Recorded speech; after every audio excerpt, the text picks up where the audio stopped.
Welcome, Half-Bloods, to the Half-Blood Pod. We're your hosts, Scott and William. Yes, sir.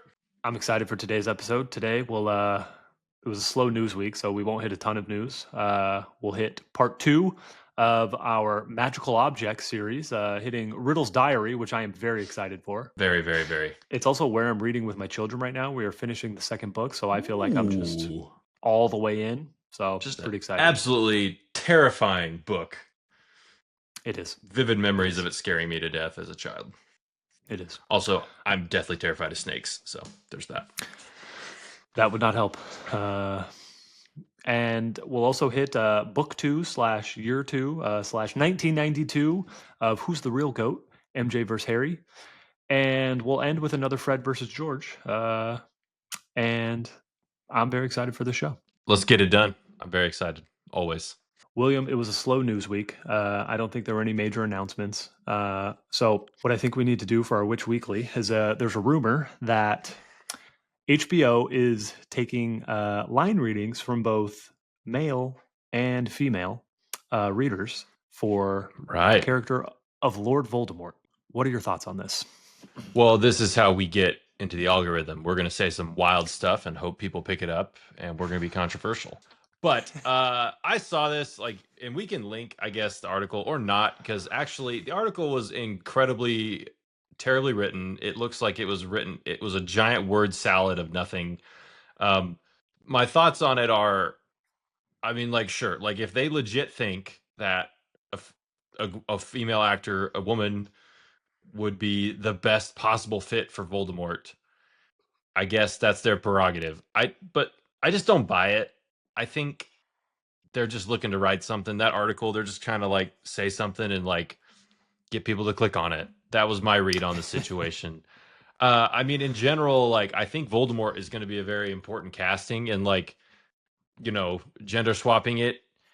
I think they're giving so much space to explore all these characters better and show strong female characters and all that. It just doesn't really make sense. In my mind, but if they really think it's worth it, then great. I guess there's a way to do it, but it just, I don't know. I just think they're just writing stuff to get attention. Because what do you think? I think it's more interesting. Do you think they need to cast Voldemort right now for the first season? That's a great question. If we go back to our HBO hopes and dreams, our second podcast, right. I was all in for let's get every single freaking character cast now. I want my Sirius Black. I want my Peter Pettigrew. I want Voldemort. Yeah. I want everybody because I want so much backstory. I want flashbacks all the time. But I don't think that's what's happening. And so, no, we don't whatever is on the back of Pearl's head doesn't need to be the character that's going and they don't need to paint themselves into that big of a corner, where they already had a Sirius Black or a whatever. But no, it's kind of, I think the article was just basically just clickbait. It was I don't I bet they probably maybe have had females read, but it doesn't really make sense. When Cassie first started telling me this, I thought that she was talking about it would still be Tom Riddle, the boy, but a girl could play a male character. And I was like, that seems weird, but I guess you could do that. But then she was like, no, Lord Voldemort would be a woman. So anyways, it took me some time to catch up. Yeah. And then the article, the funniest part to me was the article went on and on about all the fan fiction that has a female Voldemort, as if that was proof of concept. That made me laugh. I was like, okay. I was unaware. Well, might as well just have Draco and Hermione fall in love then. So, Yeah, the Hermione screw stuff. The books. Yes. Yeah, fan fiction is not my thing. To each their own. Have fun. Get weird with it. All for it. Here. Just not my thing. So, I don't know. I think the last thing they want to do is this is real. The last thing they want to do is there's already enough people that are up in arms about any number of topics with gender and Harry Potter. It would just seem if they really, really feel like they find someone, the best way to tell the story is to hire a woman and have Voldemort be a woman. That is their prerogative, but I just don't see them coming to that conclusion. Agreed. They don't want that heat. They don't want that smoke. Right? They probably don't. To your point of waters we don't want to wade into, J.K. Rowling's feelings on these subjects, it would be impossible. It would be insane. Yeah, it would just be a lot of like stuff where like, especially because like I'll put it this way, like the whole point that they've sold this series on is that like we are giving the space to tell the story accurate to the books, right? And that doesn't mean that everyone has to be accurate. Like we've talked about Snape. Hey, they think that guy is Snape. Great.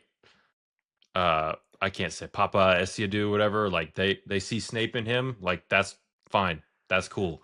But like taking someone who's Voldemort, who's like, I guess Harry's the most important character, and Voldemort or Dumbledore is second, right? You could probably argue about who's the second most important character, and making a change like that seems like you're just going to create more trouble than it's worth, because like they haven't made a super faithful adaptation of this novel. So if this was 50 years from now and like it had fallen out of the consciousness completely and they're like rebooting it, they can make a bunch of changes and no one's going to care. Right? All fair. But like they haven't done this yet. So, yeah. Do it once right. Do it once right, and then when we're in our 80s and we're still doing this, because if they redo this when we're in our 80s, we will talk about it. I'm sure the people will be demanding it.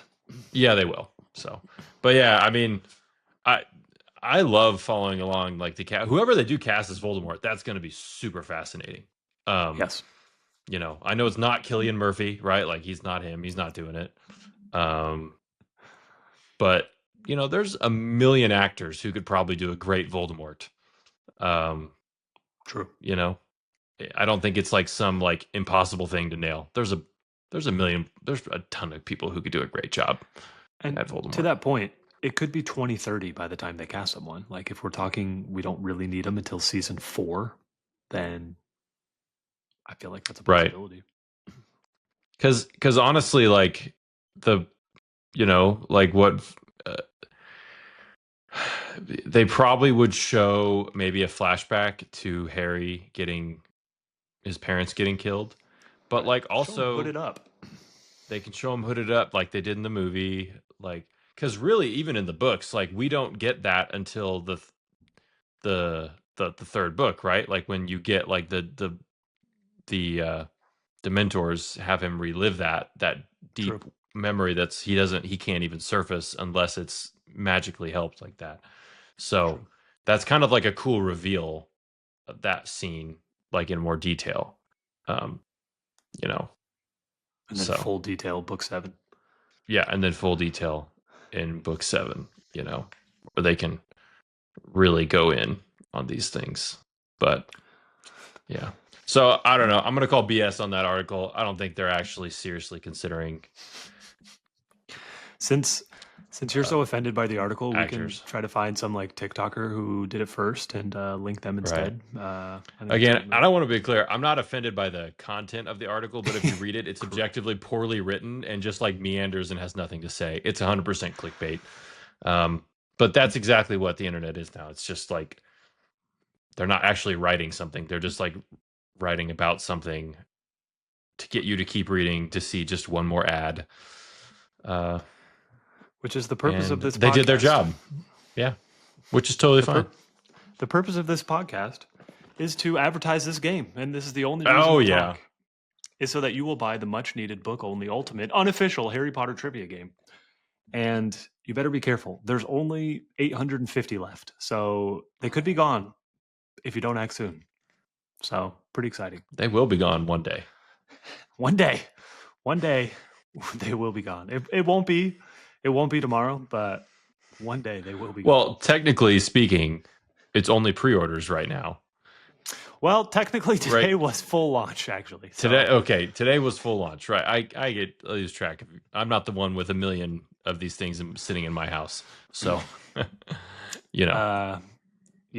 Well, the pre-order was the real, launch day. Basically, we set ourselves for the 30th because we didn't know when we were going to be ready, and we were ready early, so we launched early and we got a bunch of sales. And you're packing all these things yourself you and Cassie Correct. are. So I mean, it's not like you have a bunch of house elves to do it for you. So Which was another reason for the pre-order, to make sure we had enough time to get them out and say, oh, we'll start shipping on the 30th. But we are caught up. Thank you to everyone who has purchased, and a very special thank you to everyone who has reposted about it, and especially the people who I don't have a relationship with, who have given like the best reviews ever, where they just literally say, when I'm trying to pitch the game, they're saying the exact words that I say to people of like, these are the 3 reasons why you should buy this game. It's the only one that's book only.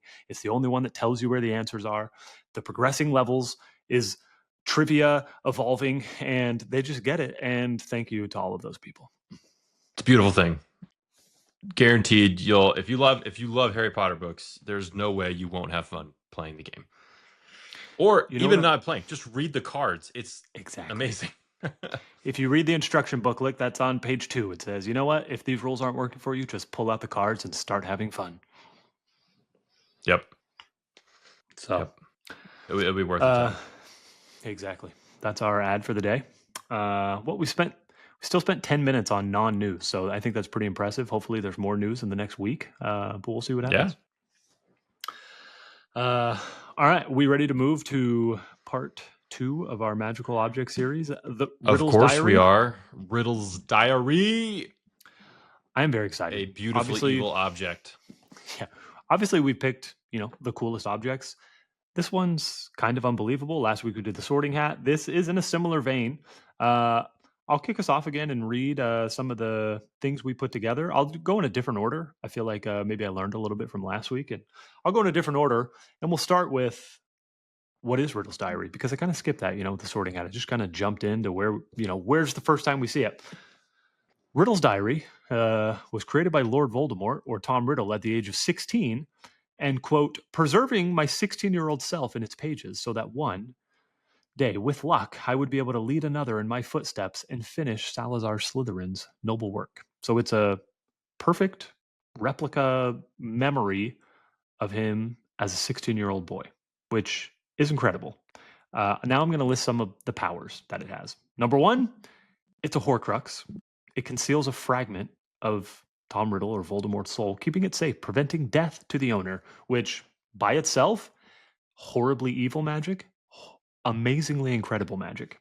2, it's, as I said, a copy of 16-year-old Tom Riddle with instructions how to open the Chamber of Secrets. 3, it's a sentient diary that can empathize, respond, think for itself. Again, going back to the Sorting Hat, something that didn't have a brain now has a brain. That magic is beyond me to understand. William, I'm just going to read the other 2 and then let you loose a little. Number 4, it has the ability to, like a pensive, draw you directly into a memory and take you to basically a whole new dream world, which is incredible. And finally, I don't know if this is the power of Tom Riddle's diary, but the power of a Horcrux, it has the power of possession. It can take over a soul who is using the book actively, flit in and out of someone. I don't know if that technically is the diary or just any shard of a soul can do that, but I don't know. I guess maybe your thoughts on that, but I'm going to stop there. Again, we have lots more stats, but I'll just take a breath, William, and you can. Yeah, do you remember when the 6th book was coming out? There was always an interview she would give beforehand about hey, drop a hint or something, right? About something. Yeah. This one has a lot to do with the 2nd book. The 6th book has a lot to do with the 2nd book, right? Yeah.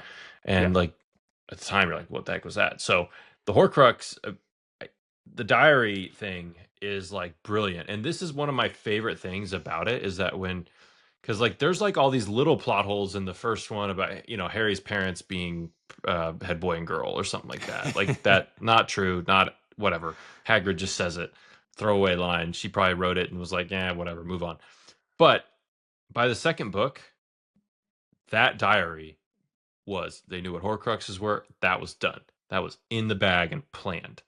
And it's super clear, and it's amazing. And I believe when you're talking about the Horcrux, that the Horcrux part of it is what's flitting in and out of the thing, but it only can do that if you become emotionally close to it, right? So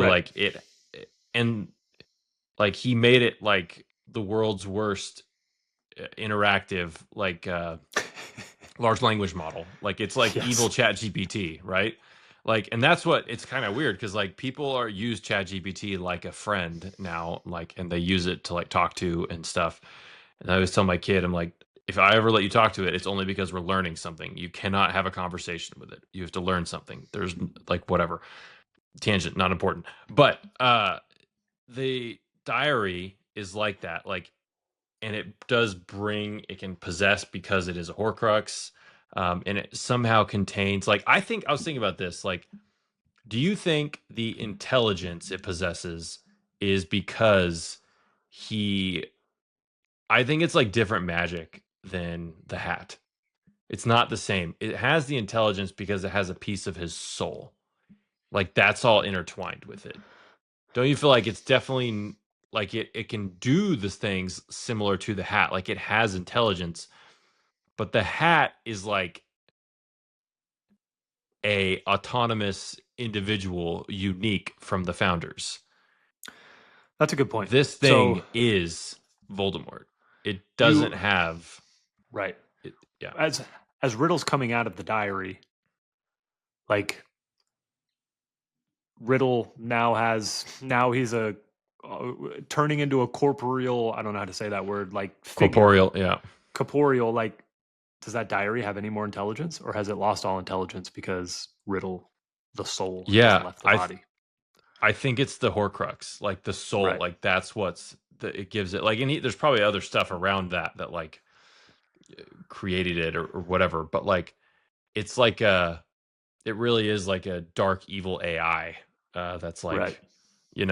Stuck inside that diary that can interact with people. So like it's like has intelligence like the hat, but the hat is like even more fascinating because it was like created and like is autonomous and sentient. This one is just purely a piece of him at the time. And I guess the soul, like when he made it when he was 16, right? So like the part of him that was put in there doesn't like have the power and knowledge of old man Voldemort. It is stuck as a 16-year-old. And essentially it didn't learn or grow. It just sat sentient because there's no way Malfoy didn't really know what it was. He didn't know. No. And there's no way he was writing in it or anything like that. A tool to open the chamber. Mm-hmm. Yeah. No, that's a good point. If you think about Slytherin's locket and like when they open it and a piece of the soul comes out and starts saying intelligent things, I mean, that's basically that's Riddle's diary. It takes information from the souls around it and abuses it and can spit it back out at you. And he didn't make the locket intelligent. He just put his soul inside of it. Right. And like, and I think doesn't Hermione talks about when she explains Horcruxes, she talks about, getting close to it and like, it's not about physical, right? Doesn't she talk about that? I'd have to pull it up to be 100% sure. But it's a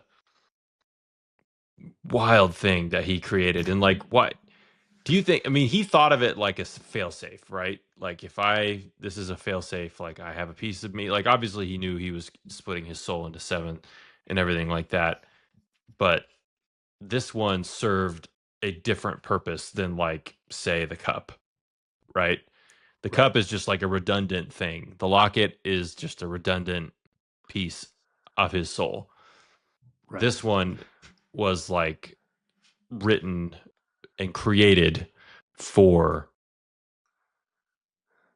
kind of exactly what it was used for, like to open the chamber. Like it was not. Yeah. No. What do you think would happen? Yeah.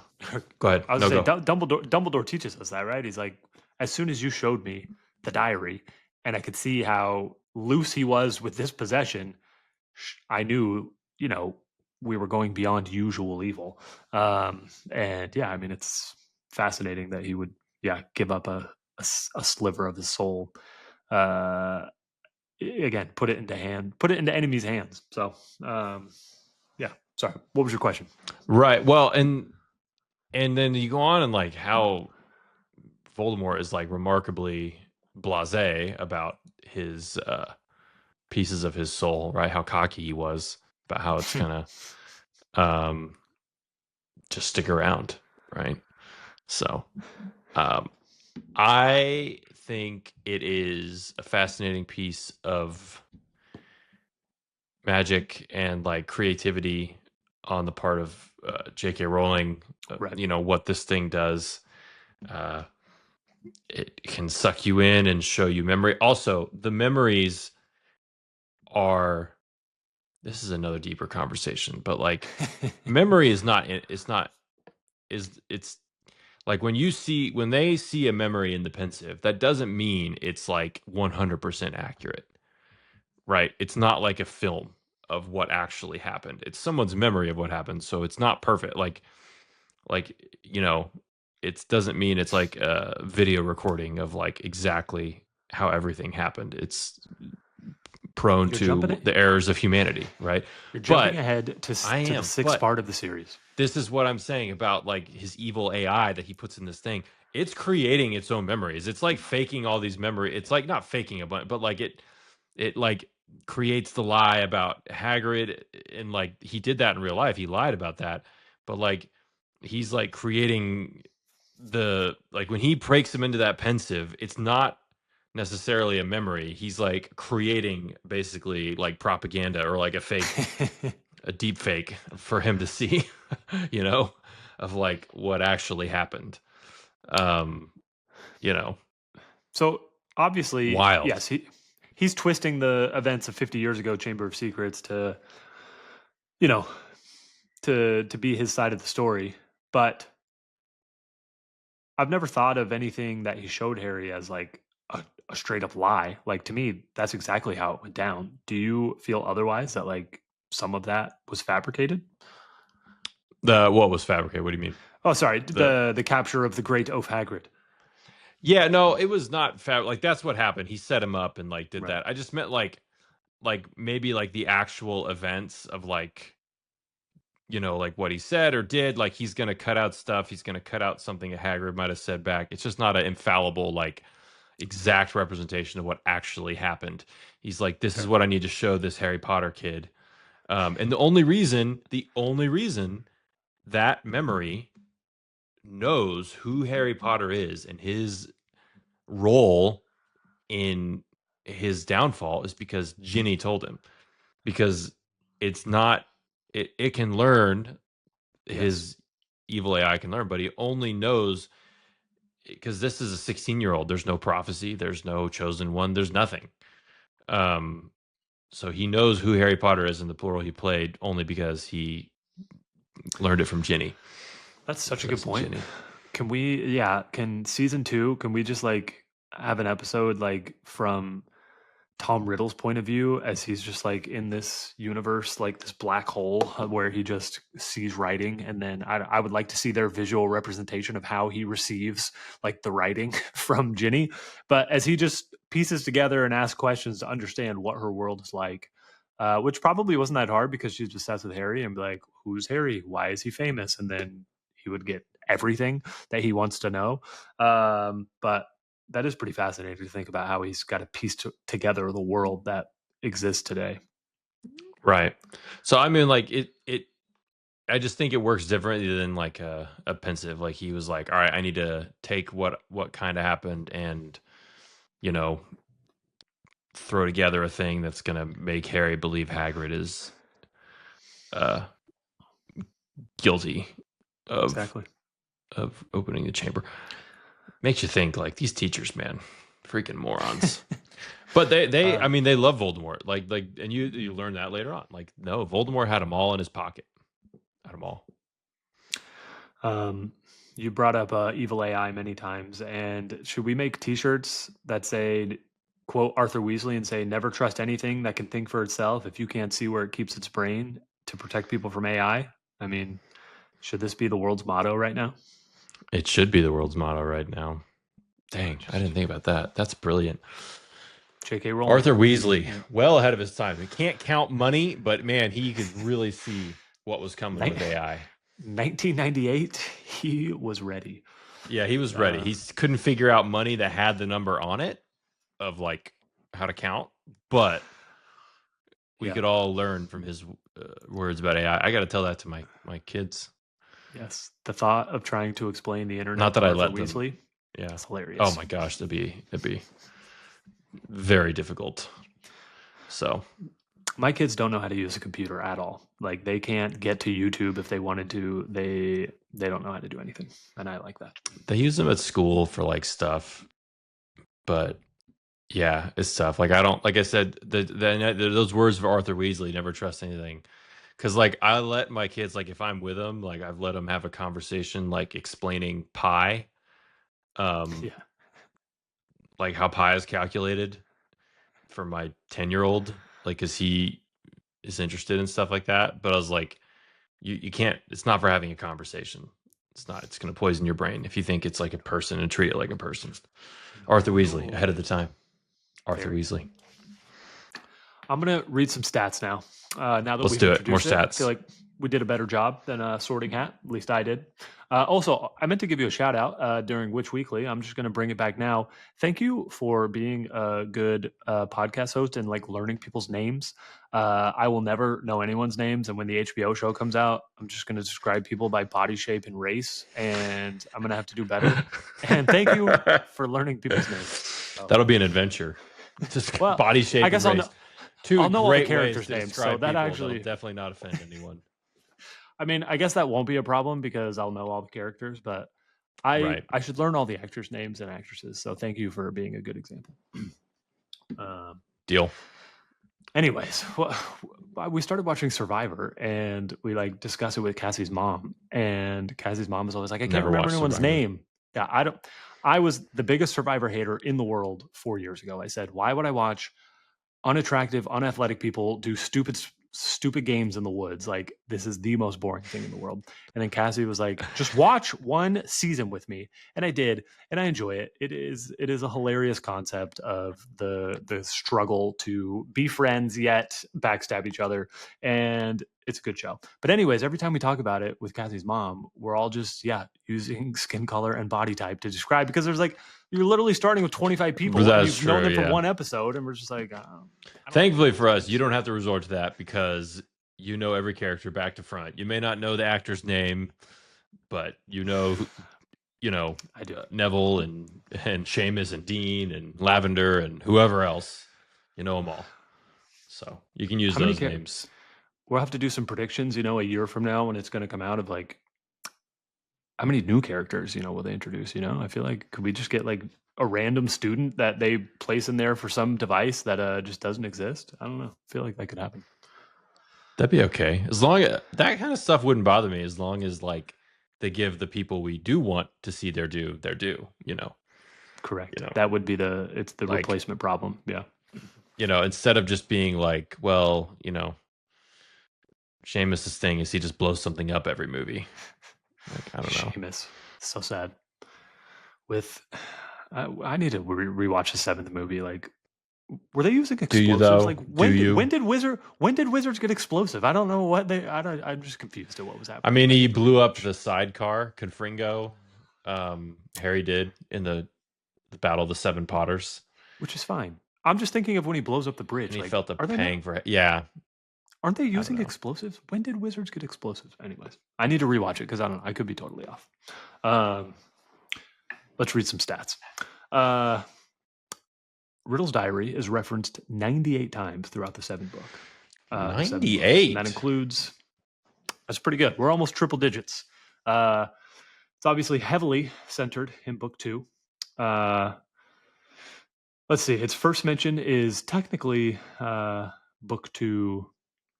Chapter 4, sorry, where the book is placed into Ginny's cauldron, but we don't know it until much later. But Ginny also forgets her diary in chapter 5 when they're headed off to Hogwarts, and that's the first time it's called a diary, and we know that Ginny has a diary. So pretty exciting. Right. Also, parenting thing here, like they would have, in real life, they would have been like, girl, we'll mail it to you. Like, what are you talking about? Get out of here. I'm not turning around for your stupid diary. Like, Just get some paper especially at people school. with that. Yeah. Especially people with as many kids as the Weasleys, like they're like, no, like tough it out. Like they'd be like, I'll send it to you. Like I'm not turning around for it. Seriously. Agreed. But they needed to be late because they needed to take the car to Hogwarts. So it all works out. Thank you, twins. Thank you, Ginny. The most mentions in one chapter is chapter 13, The Very Secret Diary. When Harry gains the diary, it's mentioned 28 times. 28 out of the 98. That's this a lot. Is my. I know, that's significant. We're closing in on a third. Then it's last mention, and I really enjoy the last mention for this. The Sorting Hat, was last mentioned in the epilogue, and Riddle's diary is last mentioned in Book 7, Chapter 34. I love all the full circle moments. It's mentioned in the forest again as Harry is traveling to the forest and uses the Resurrection Stone. And as his family and loved ones appear around him, it says that they resembled most closely the riddle that had escaped from the diary. Yeah. Memory made nearly solid. Less substantial than living bodies, but much more than ghosts. Yeah. I like that line. That is a really good line to like evoke that. It is. Exactly. It just brings back a full circle, such a full circle moment. And then it also makes me think, like, can you bring someone from the Resurrection Stone that is not in your memory? Like, were those creations of Harry's memory? I go back to Dumbledore's line. Of course this is happening in your head, but why should that mean it's not real? Are they memories for him? Like, I don't know. It gave me thought when they said memory made nearly solid. I know he's talking about Riddle, but is he also talking about the people around him right now? I don't know. That is interesting. It's kind of like it's like a hologram FaceTime to the beyond. Yes. Yeah, that's exactly what it is. Okay. More stats. Possessors of the diary. Tom Riddle, of course, then passed it to Lucius Malfoy, who then passed it to Ginny Weasley in an attempt to kill her / frame her family. And then Harry Potter also possessed it for a short period of time before Ginny stole it back. And then I guess technically Dumbledore owned the dead version of the diary. I don't know how long he held on to that, but I guess it was in his possession for a bit. Yeah. A mangled, fang stabbed diary. Oh, well, yeah, he doesn't give it back. I was just saying, does he give it back to Lucius? Harry did, but I forgot. So yeah, Dumbledore doesn't have it. Yeah, but Lucius then like chucks it or whatever. So Dumbledore was like, I'll take that back for scientific purposes. As Dumbledore says, brilliant. Of course, where is it? Of course, he was probably the most brilliant student Hogwarts has ever seen. I think Dumbledore's selling himself short, but it's fine. I think so too. One day we need to have a versus. We have to have a battle. Who's the most brilliant? Is it Voldemort or is it Dumbledore?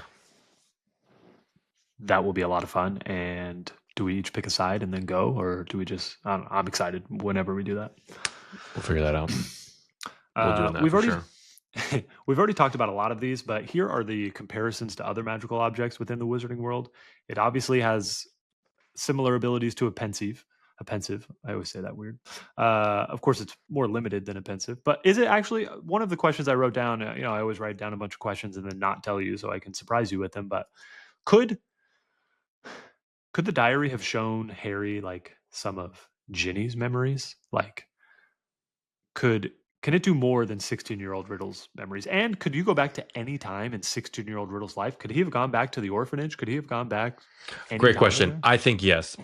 So I think this thing is a preservation, and I think it's pretty clear. Like it's a preservation of him as a 16-year-old, like Dumbledore says, right? So it has like all of his, like that fragment of his soul hasn't progressed or like basically gained any more intelligence, but it is a copy of him as 16. So he could have shown him his memories in the orphanage. He could show him whatever he wanted. I don't know if he could like, I guess showing Ginny, like he could show the memories of when he took control of Ginny. Yeah. Should be horrifying. Yeah, it would be horrifying. But probably not the thing she wrote. I mean, that's not a full dump. Well, I don't know. I mean, depends how much. I mean, I think anything you put in there, it's like perfectly preserved. Like he could regurgitate it if he really wanted. He could regurgitate it, but could he suck Harry into a vision of it? Yeah, probably not. I don't know. That would be. Anyway, but also like I think like Harry, it can't just like suck it in. Like Harry had to like consent. You know what I mean? This is true. Like Harry had to like he can't just like, because Harry hadn't like gotten emotionally close enough yet for it to just like involuntarily happen. Harry had to like, yes, like, you want me to show you? Yeah. And then yeah. So Harry had to like emotionally open to it. Like if he had written no, I don't think he could have been like, too bad, and like reached through and like, you know, like the ring crawled out of the TV or something, of the book and taken him. Right. That's a good point. And I wonder, like, yeah, like that's a alternate reality of like Harry gets sucked in and then like Riddle doesn't let him out. Again, to your point, I think he couldn't at that point. But it'd be wild to watch him try. Just start to possess Harry right there, but Harry's cognizant enough to beat it off. Like, I don't know. It's an alternate universe. Phrasing. Fan fiction. You write it. I'll tell ChatGPT to write it. Perfect. We've also, I think, already addressed this a little bit, but it's it's like a better version of a magical portrait, where again, portraits are limited, but it's similar magic where you've again got the memories of a being who's no longer there. I feel like the diary is more impressive than a portrait from a magic perspective, just from the memory perspective. Is that an accurate statement?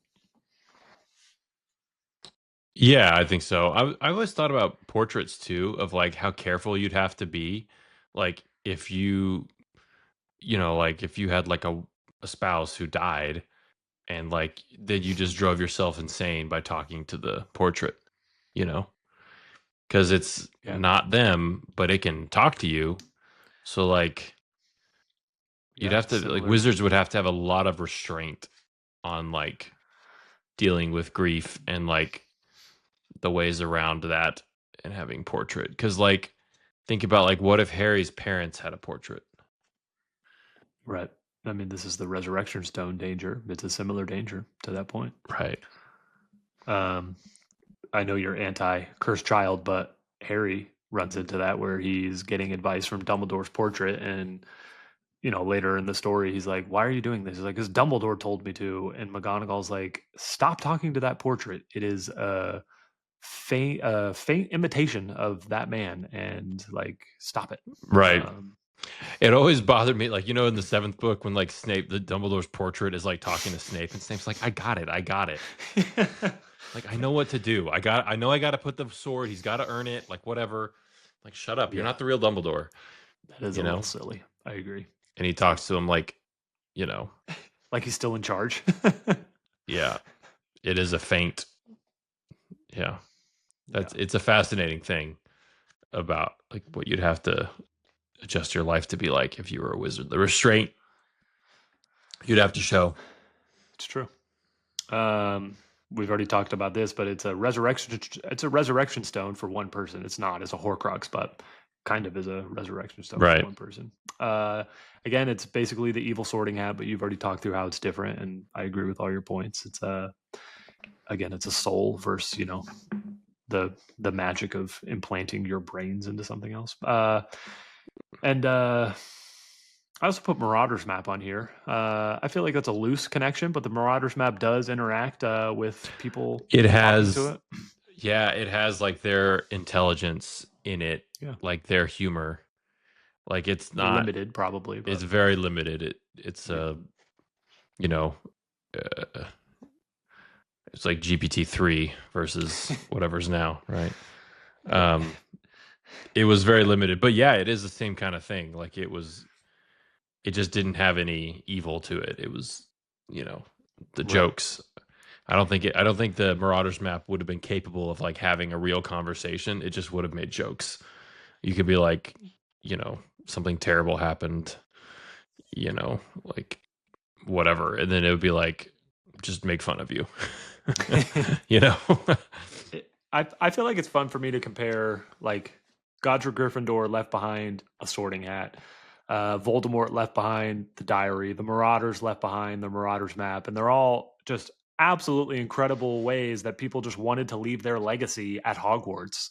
And just the tie and the magic that happens at Hogwarts, and how all of them just wanted to leave something for Hogwarts in very differing degrees right. of impact. But I just feel like it's fascinating the relationship all three of those have.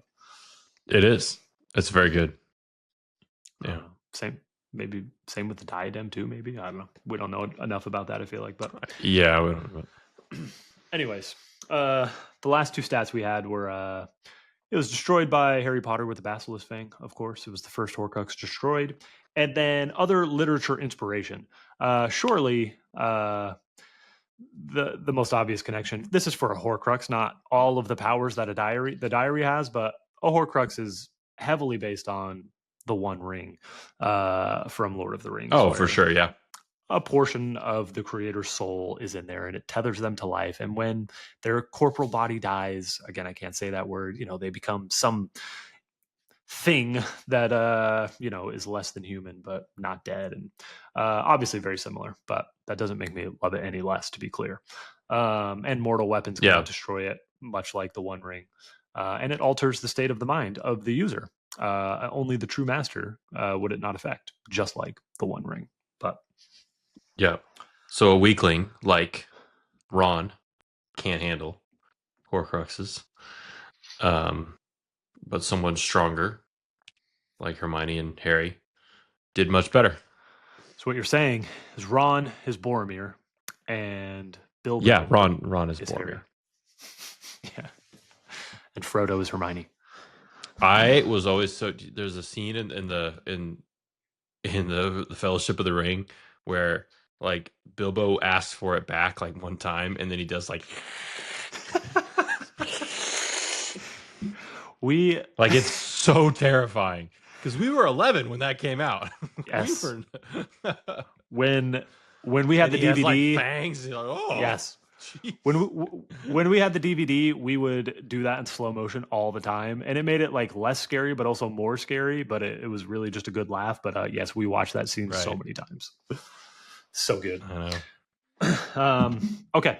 Well, those are our stats. I have some questions that we haven't perfectly addressed yet. Let's hash it out. But we have had several of them. You already said this, but I just want to call this out for the HBO show again. Always trying to tie things back to the HBO show. Only, 78 more weeks. I'm making a counter one day. It's going to happen.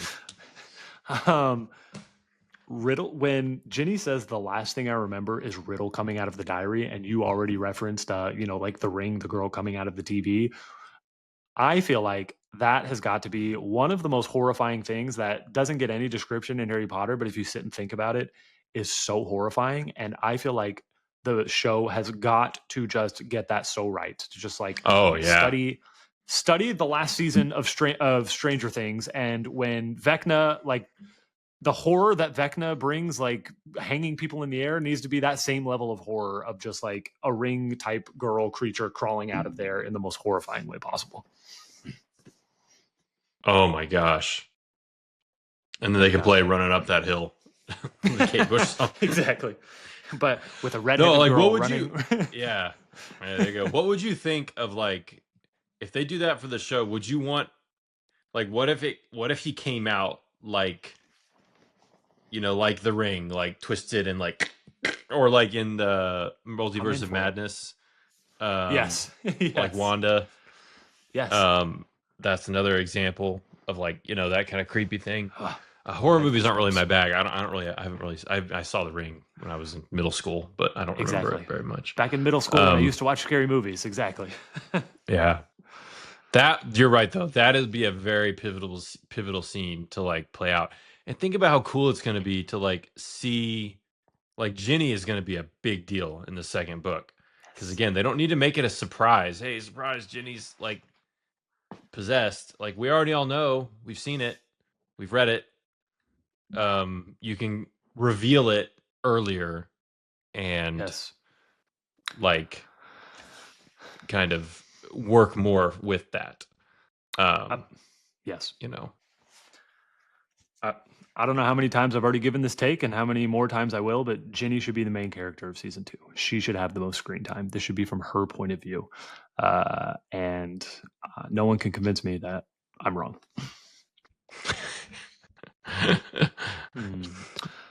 Well, it's your thought, so yeah. No, not happening. That's the best way. The best way to do the show, Ginny is the main character. I am right. Everyone else is wrong. Yep. Okay. Okay. So I feel like these are the biggest what ifs, like in the whole series. But I would maybe we should do kind of pull in all the what ifs. But like, I'm going to start with a sillier one. But like, we are so close to Lockhart just quadrupling his like aura of lying to everyone. He is this close to coming back with the snakeskin, coming back with 2 demented boys, and coming back with yet another story of how he is a hero. Like, he was this close. Actually, I don't know. Yeah, he was this close. Like, just one if Ron's wand wasn't garbage. Like, although in that case, if that had happened, Voldemort would have come back and the world would have like had a well, okay. So that's the second what if. So the first what if is just funny. Like, okay, you go from going to St. Mungo's for the rest of your life to continuing the fake hero life that you had. Like, you were so again, close. that is pretty funny. But like, also we've talked about before, like how dark these books are. They're dark humor. Like this is a grown up going to permanently destroy the minds of children. Well said. And it's played as a joke because it is, and it's funny and terrible. It's both. Well said. I love every scene from the time they show up to Lockhart's office to the time that Lockhart says, "I don't have a sword, but he does. I bet he'd lend you one." But every I think we should. One day, I look forward to casting Lockhart. You and I just comparing who's hot enough to be Lockhart. That's a good point. Should we just get a Hemsworth in there? Why not? I'm in for that. Honestly, but he's got Hemsworth could do it. He's really funny. It's a good point. Like he played an idiot really well. He was the only good part of that Ghostbusters remake they did. I would love it if Lockhart was just like jacked beyond reason. That'd be awesome. The problem is he has to be able to be wispy and feeble with a weak chin at the end, and Chris Hemsworth can't do that. So no, darn it. No, can't. Oh well. It's CGI though. But anyways, like Ron throwing his wand out the window and just everything is so funny. Yeah. But okay, so you just said it. Lord Voldemort comes back. So let's just play it out. Like Harry dies somehow. He sucks all the soul out of Ginny, and then what happens? Then we have a real Lord Voldemort without old Voldemort's memories on Earth. What happens? I have lots of questions, but I just want to open it up right there. Okay, my first thought with that is I think if Voldemort had successfully completed the transfer, it's like transferring something from a hard drive, like a computer. Like it's gone out of the diary. The diary no longer has the soul. The soul is back in that. It made some magic because as we've learned, like a body can be created magically.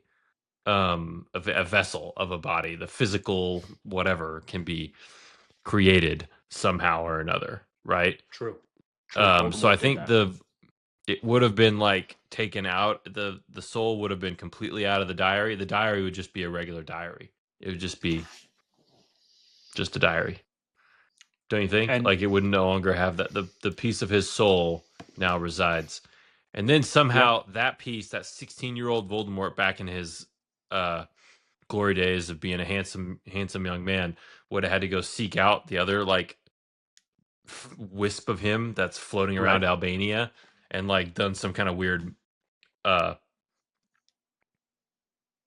he would have taken that piece that's floating around Albania and put it in a new device. Exactly. He becomes Alphamort. Because you can't you can't reunite it. You'd have to have remorse. Regret. Yeah. Yes. He certainly is not going to do that. So that is what I wrote down. I was like, surely that becomes the Alphamort, and that thing in Albania becomes a Horcrux. And then does he like somehow do like a mind meld and absorb some of his knowledge, or would he lose that forever? Like, or could he put it into a Horcrux? I think that could he's speak smart to enough him? where he could learn. Yeah. He could learn from it. Well, He's yeah, a he definitely could. wicked genius. Yeah. He could figure out and like gain the knowledge that he's missing. I mean, he easily could. Like, he was teaching Pettigrew as like a little baby freak thing, so like he could have turned him into a baby freak thing. but like in theory, though, like we could have had multiple Voldemorts. Like he could have done that same spell, done the same. But then he would have he wouldn't have trusted. They would end up like killing each other. No, One would have killed absolutely. the other. That's why They never would have trusted each other, and they would murder each other. Which is why I've named them Alpha Mort. One would arise as the Alpha, without a doubt. Beta Mort and Alpha Mort. Yes. Sounds like Pokemon names. Yes, it does. Beta Mort evolves into Alpha Mort. Yes, exactly. Voldemort evolves into Beta Mort, evolves into Alpha Mort. Right. I feel like now I want Omega this Mort. And Omega Mort's the final Super Saiyan 4. Yeah. I feel like I needed to see if that fan fiction is out there. What happens if there's two Voldemorts? Okay, I actually don't, but it's fascinating. I'm sure there's a fan fiction of them like falling in love or something. Good call. That's all we got out there. Weird. I feel like that's kind of fan fiction's thing is like, hey, how can we take something and get like real freaky? And like I say, to each their own. Have fun. Exactly. Mad respect. You pretty much already answered this, but Riddle's out of the diary. And again, we've already kind of read, memory made nearly solid. He can hold a wand. He can cast spells with that wand. If Harry had a wand and he, stupefied Riddle, could he knock him out? And surely, to your point, you already said it. Like, once the transformation is complete, I agree. The Horcrux is not kept in that diary. Stabbing the diary does not kill that Riddle. But at that time, was that the only way to kill Riddle? Because going back to Hermione's statement, like, you can stab a sword through a soul and it doesn't hurt it. You have to kill the Horcrux. But he was like in a middle version of like, I'm a soul, but I'm also turning into the thing that's keeping the soul. And so did he have to stab the diary to kill him? Or could he have beat him with a wand? I think he would. I think he had to destroy the diary. Well, I mean, once the transformation was complete, you could have destroyed his physical form and the Horcrux would have lived on anyway. Well, or I guess, wow, once he completed that, is he like resurrected, or like does that become basically like a new housing for his Horcrux? And like if you destroy that body, that Horcrux is destroyed, or is it reunited? I think that is the new house for his body, right? I mean, that's because as you said, the diary is not anymore, and now he's what Voldemort is. Voldemort's last piece of soul lives inside of his own body, and that's what you have to kill. I feel like that's got to be it. It's fascinating. Yeah. So Harry, like, I don't know, we don't need to beat this to death, but like if Harry has a wand and he can't kill anybody because he's a weak little 12-year-old, but like for somehow he could do a Vada Kedavra, like he hits Riddle with it, like I feel like he wakes back up, right? Like he gets hit, but he's not dead, and he's tethered to life because of that diary, and it wouldn't kill him. Right. Or maybe it would blow up the corporeal form and he'd have to start over or something. I don't know. Yeah, you need to go find a new host. Yeah. But like it wasn't a body yet. It was like, but again, like we talked about, like bodies can be like created through magic. Like a physical form can like be something can be created, So it wasn't like a true human. It's weirdly dark stuff. I guess ultimately, like Harry, like it was a memory made solid. So like, yeah, he could like pick up stuff. So he was like a magical creation that could pick up and do stuff, but he wasn't done yet. Like it would have had the copying was like in every movie ever. It's like it's at 99%, 98%, 97%. Trying to think of like it's probably like a Mission Impossible movie where it's like something copying over Mission Impossible movie. Every Mission Impossible. I have not seen the most recent one. I haven't. I just haven't watched it. I watched it on the plane to San Diego, which has evil AI. That's the whole point of it. It's an evil AI, right? It was one of the funniest movies I've ever seen. Where like Tom Cruise is just like, how can I impress anyone now after 5,000 movies where I've already done this? And they just go every single conversation is just setting the scene of how this is the most impossible thing that's ever been done. And I, Tom Cruise, am the only human who's ever lived who can possibly accomplish this. And I thought it was one of the funniest movies. The apex of Tom Cruise's life is Top Gun Maverick. It can't be topped.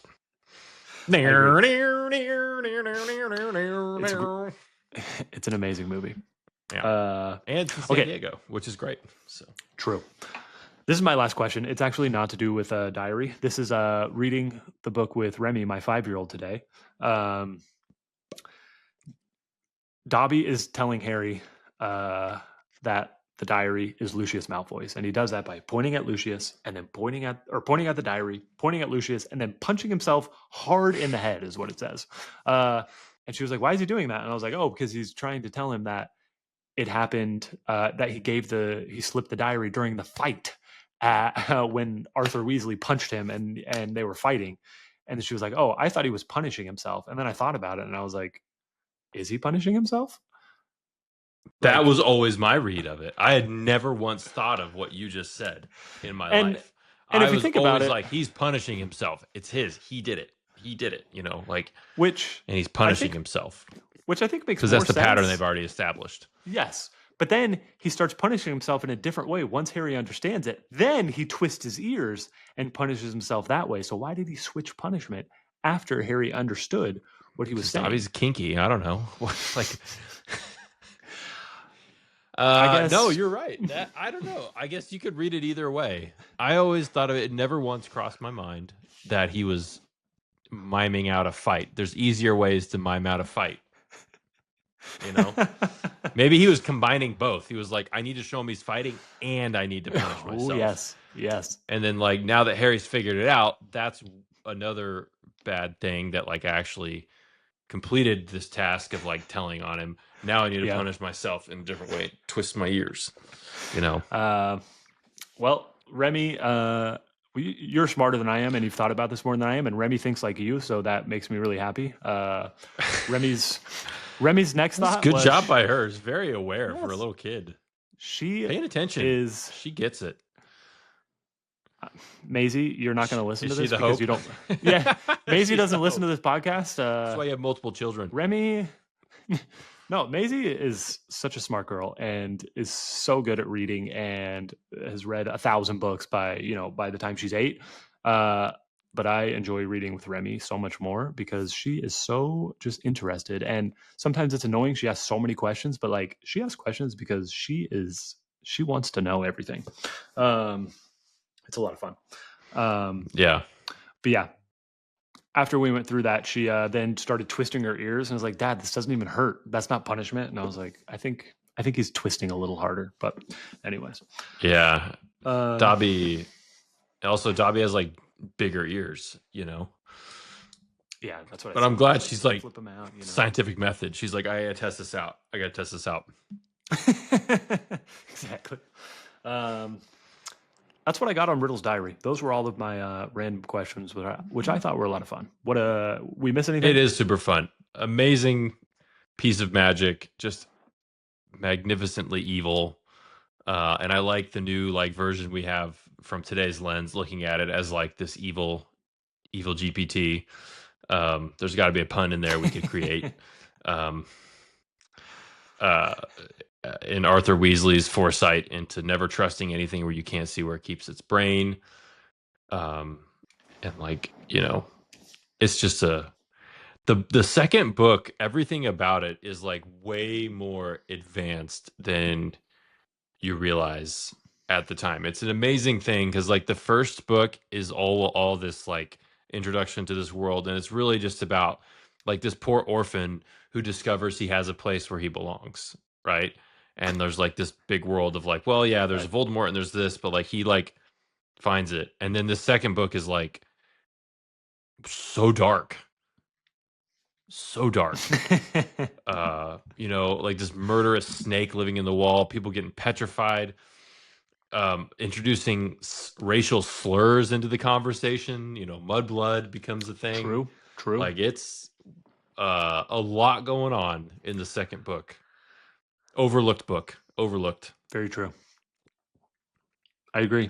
I was talking about this with my dad, and he was like, "Yeah, somewhere along he listed like a later book. She really figured it out and had the whole story."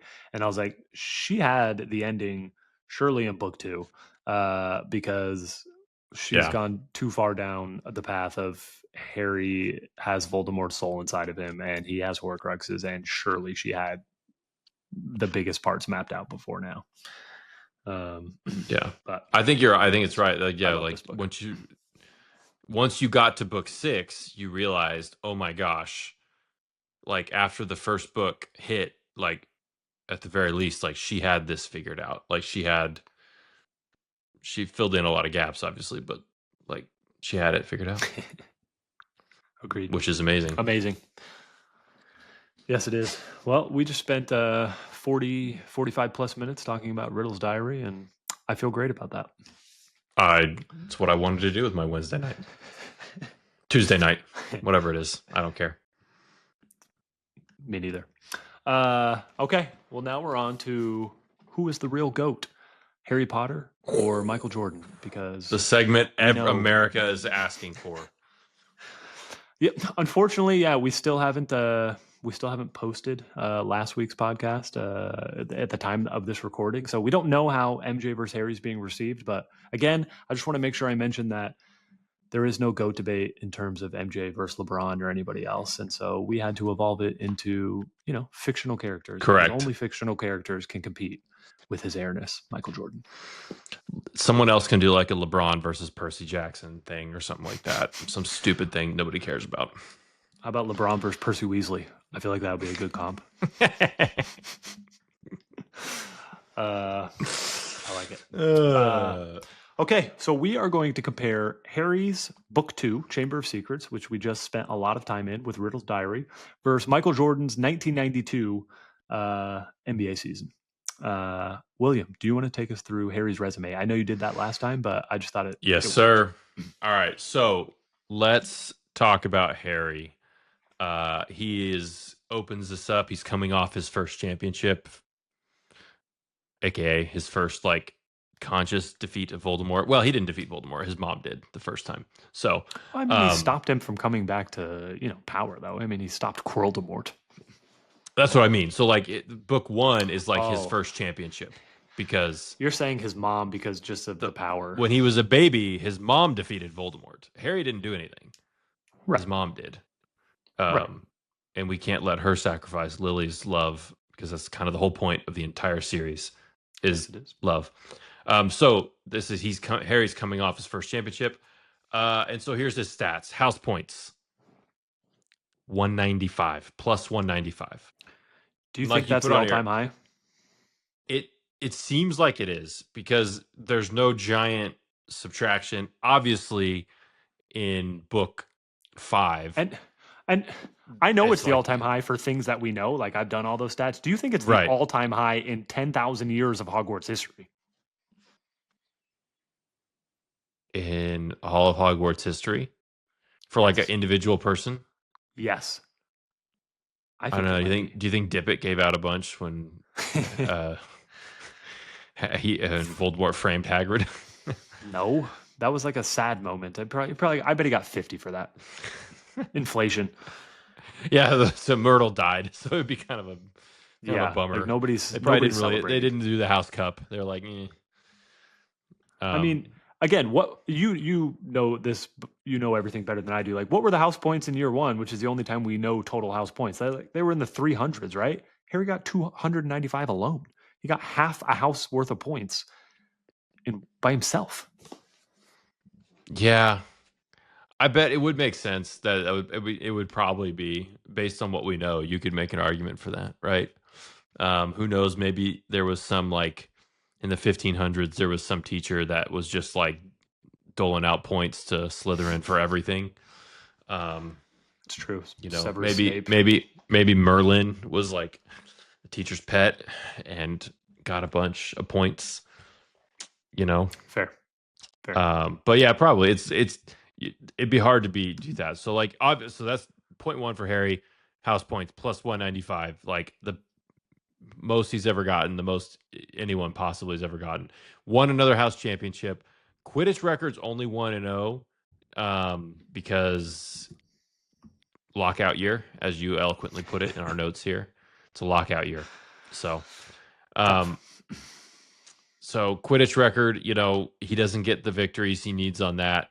But, and then the overall, let's see, what happens to him. He's locked out of his bedroom after being framed by Dobby for a hovering charm.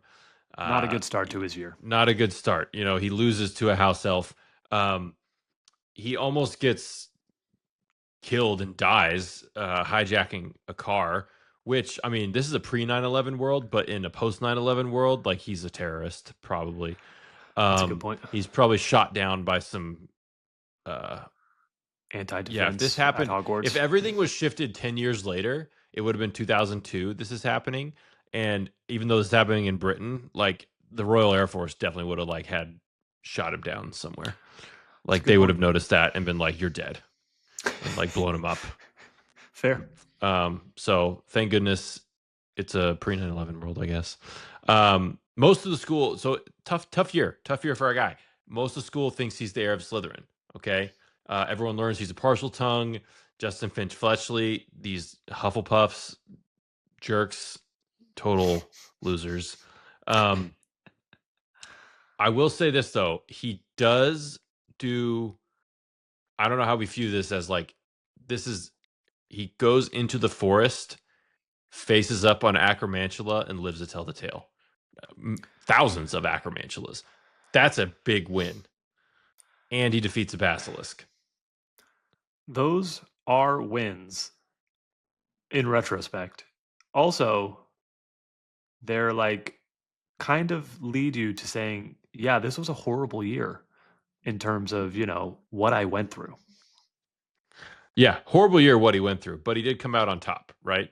And then obviously at the end, he saves, he stops Lord Voldemort, he frees a slave, and kills a Horcrux without knowing it's a Horcrux. That's pretty big. That's a good year. That is definitely a good year from Harry. I think, again, the highlights being maybe the all-time house points one year single season leader, and faced up on two of the scariest creatures that we know of ever. Even with the expanded universe, like, there's still two of the scariest creatures we know. Yeah, and not just like a den of Acromantula, like thousands of them. Okay, how horrifying would that be? Did Hagrid deserve time in Azkaban for bringing a wife to Aragog? I would like to say yes. There's it would be like how, I don't know, like, if, like, people have, like, these, the pythons in the Everglades, but, like, if they just, like, did it on yes, just start breeding, like it'd be like if someone, like, has, like, tigers in their backyard, and, like, these crazy people who are, like, dealing in black market tigers and lions and stuff, and then you see about them on Netflix. It's kind of like that. So he's basically breeding. And that he did it in the woods behind a school full of children, and that these tigers also had the intelligence of humans and liked eating humans. Like, that's what it would be. Yeah. But Hagrid's like, no. He promised me he's not gonna. Those eat deer and stuff. Yeah, I think the amount of time he was in Azkaban is probably fair. So, okay. Now we'll go through Michael Jordan's resume. Again, last week we covered that he won his first championship, and again threw off the narrative that he only scores, and which is just laughable to think about as kids born in the 90s. All we know is that he's the greatest winner, certainly in the last 70 years. But it's just, I just can't imagine being alive, being like Michael Jordan. All he does is score. He was like Tracy McGrady. Okay, that's offensive. There's no perfect player comp, but he was like Allen Iverson, like, to us in 2001. Like, all he does is score. He's never going to win a championship. And anyways, it's just impossible to think of him like that. Anyways, 1992, he leads the league again in scoring, of course, He wins his third regular season MVP, putting him into already elite status in just his 7th year in the league. He wins his second finals MVP and his second NBA championship. The moment that everyone will remember is this is the NBA Finals where they play the Portland Trailblazers, and his rival, Clyde Drexler, he made sure that no one ever thought of them as rivals again, which he succeeded in. Not any single human being in the world now believes they are rivals. And also the Jordan stopper, Cliff Robinson. That's the famous scene where he hits 6 threes and then does the shrug to Magic Johnson, just saying, I don't know how I'm this good, and I don't know why you call Cliff Robinson the Jordan stopper. And it's one of his most iconic moments, the shrug, which has been They call by Cedric Diggory the Potter Popper because he beats Harry at stuff. The Potter Popper. Exactly. It's a joke. Then postseason, he leads the 1992 Dream Team as basically the greatest team ever assembled. Globalizes basketball. Surely this is where Harry would have had a chance to hear about Michael Jordan in the summer in the news. It would have been in that exact time frame. I guess this would technically be book 3 when Sirius is on the news. I imagine the segment right before that was, oh my gosh, the NBA players are here and they're gods. Also, as a part of that, I think this cannot be understated. He kept Isaiah Thomas off the team, which I know lots of documentaries say Michael didn't have that much to do with it. He 100% had everything to do with it. And that is just one of the greatest alpha moves of all time, that we're putting together the greatest team of all time. The best point guard in the league isn't going to be on the team because I hate you. Because the best player in the world doesn't want you and nothing else matters. I think it's amazing. Overall, great year for Michael. He also, again, creates new relationships, different relationships with many of his former rivals, including Charles Barkley and Magic Johnson, creating what could and should be lifelong friendships. I know maybe a falling out with Chuck. Maybe we could have Chuck on and he could talk us through that a little bit. But, yeah, he'll probably come when we start having guests. So, I mean, at this point, Michael Jordan, again, 1992, it's better than his 1991 year, without a doubt. Again, he's just doubling the incredible impact that he already had in the NBA season. And then the Dream Team it's one of a kind. There's been nothing like it really. Right. Yeah.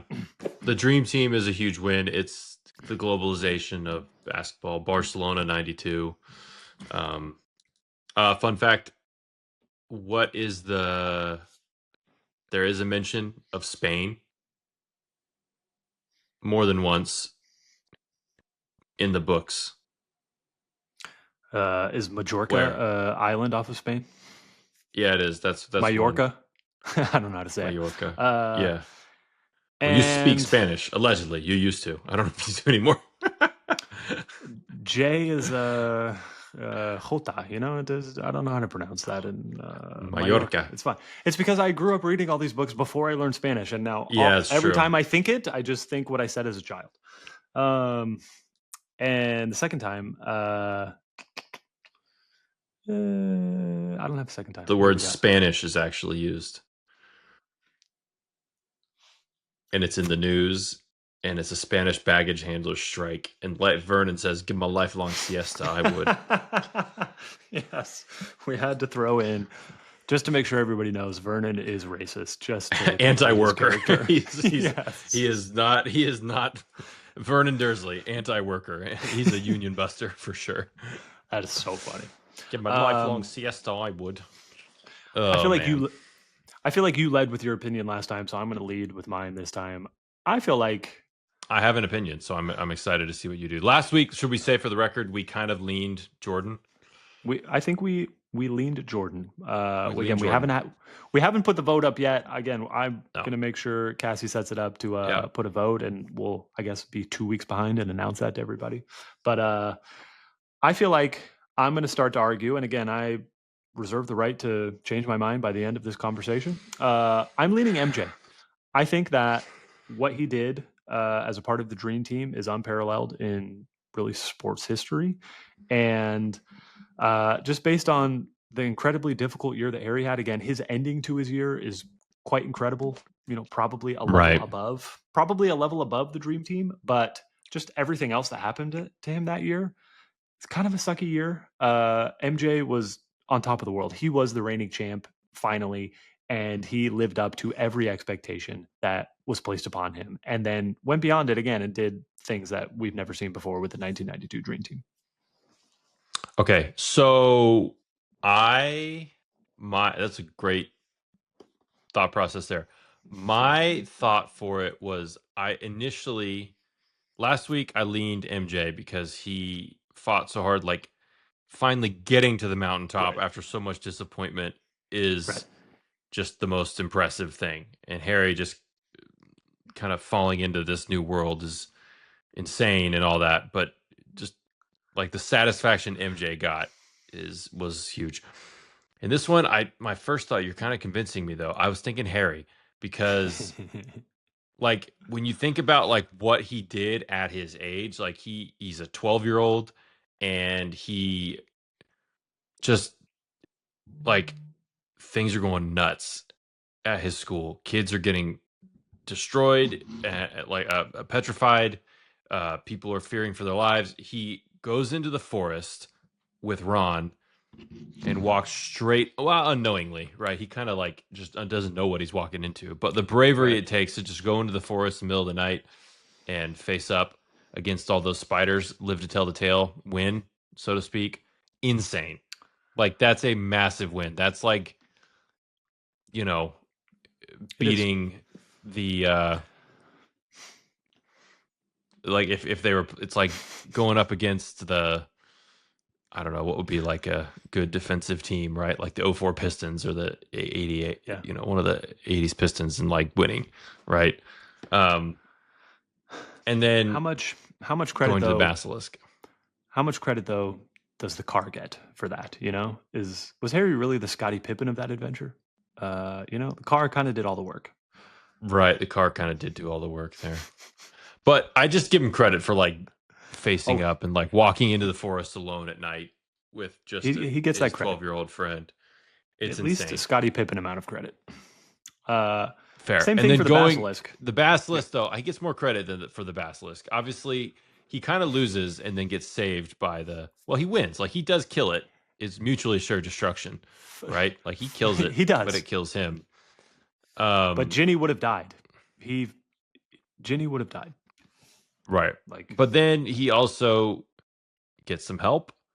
Fox comes in. Like, Steve Kerr makes a shot. I mean, is Harry the Steve Kerr of this though? I feel like Fox literally does everything. He claws out the eyes of the basilisk. He brings the sorting hat in the first place. He heals Harry from like seconds away from death, this close to death, and then he like gives the diary. He literally hands it to Harry to kill. Like, Fox knows everything. Fox is like, I don't know, like Dumbledore's brain is inside him. Like, Fox knows everything. Yeah, I'm out. You win. I don't even win. You got me convinced. It's definitely Jordan. Jordan had a better year. That's so funny. Well, you did the same for me last week. I don't know. I mean, like, I think what Harry did is nuts. Like, but it is a pretty dour year. Yeah. Very dark. But I mean, we got a lot of time to go. Like, it's not a foregone conclusion that, like, MJ's gonna win the whole thing. Not. I feel like there's already 2 gimmies for Harry. Well, I don't know. This is all there. Every year is going to be a debate, and then we got to look at the whole package. I feel like, can you win 4 years and lose the whole thing? Like, can Harry's last year outweigh losing 2 early years? I feel like it can. I don't feel like it has to be he won 4 years, therefore litigate that. I mean, he did defeat Magic Hitler. So we're skipping to the end. We can't do that. Yeah. Spoiler. Sorry, everybody. Exactly. Man, that's good. I mean, it is tough. I think you're right, though. I think the dream team is where it really hinges. I mean, we were only 2. We didn't even experience it, but like, no. But the way that the dream team did globalized basketball and the lasting impact it had on the world, it's a big deal. I mean, like that segment, think about how many Euros are so good now. And like it's all comes from globalization, which like MJ and the Dream Team is kind of the genesis, not the genesis, obviously basketball's been around, but like it is a massive part of the globalization of the game and people caring about it. And I think the Dream Team is like the greatest talent collection of talent ever assembled. Yes. In the history of basketball.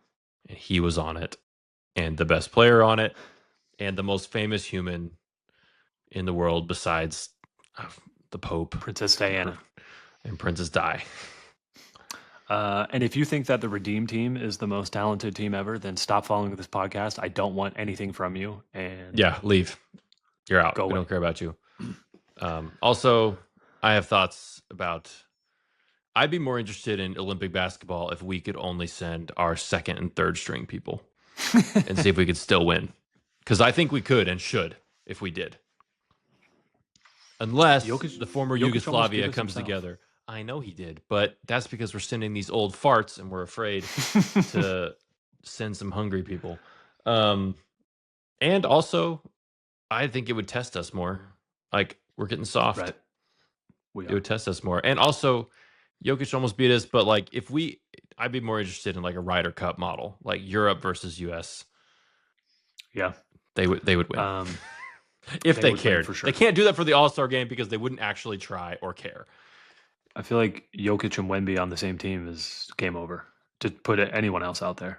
And I'd like to pick them in 2028. When's the next Olympics? 20. Yeah, straight up. If I was rooting for France in the Olympics last year, hand up, don't care. I will root for France again. I respect that.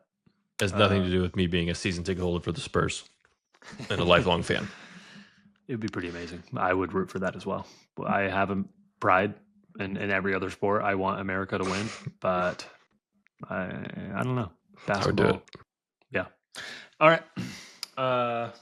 What a great debate. What a great. Gosh dang. I didn't expect. In my head, it's 2-0 MJ right now. In my head, it's 2-0 MJ.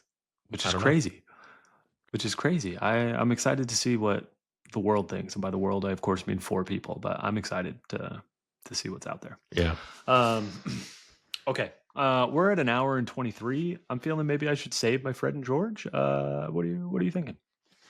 Oh, I'm always in for Fred and George. We can do it quick if you want. You're right. And we've already really set the scene.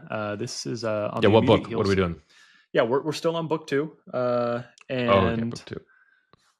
We've already set the scene. So the last one was who's flying the car when they rescue Harry in book 2. And the correct answer is Fred, and that was my first thought. I even said it out loud, and then I psyched myself out and said, George, I'm an embarrassment. Don't listen to me.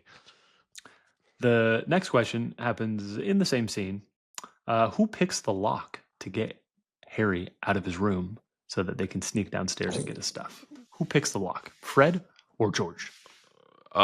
Fred or George. Who picks the lock? I think this one's too hard. It's not like a memorable enough thing where you could be like, you're going too far north, Fred, or west, whatever it is. So I feel like it's a little bit unfair, but I'll do better next time. I feel like I might strike this from the record. Let's see. Who picked the lock? I love how they explain how like they taught themselves how to do it because they like think, like people don't think it's like worth learning Muggle tricks, but they do because they're Fred and George. It's amazing. I am reading The Wheel of Time, which I know you already said you want no part of, but people can like do magic, and there's a guy who still carries around a bow, and he's like, and one of the guys is like, "Why do you carry around a bow, you loser? You can do magic." And then later on that night, they're like actually enemies. He he can see him like from a distance, and he pulls his bow out and shoots him in the face and kills him. And then he's like, "That's why I carry a bow," and then keeps on walking. That's why. Analog, son. Exactly. Hey, I mean, centaurs. True. They got bows. They killed people at the Battle of Hogwarts. They did. Maybe a couple giants too. By the way, George picked the lock. Final answer. He did. That is correct. Yes. Redeemed.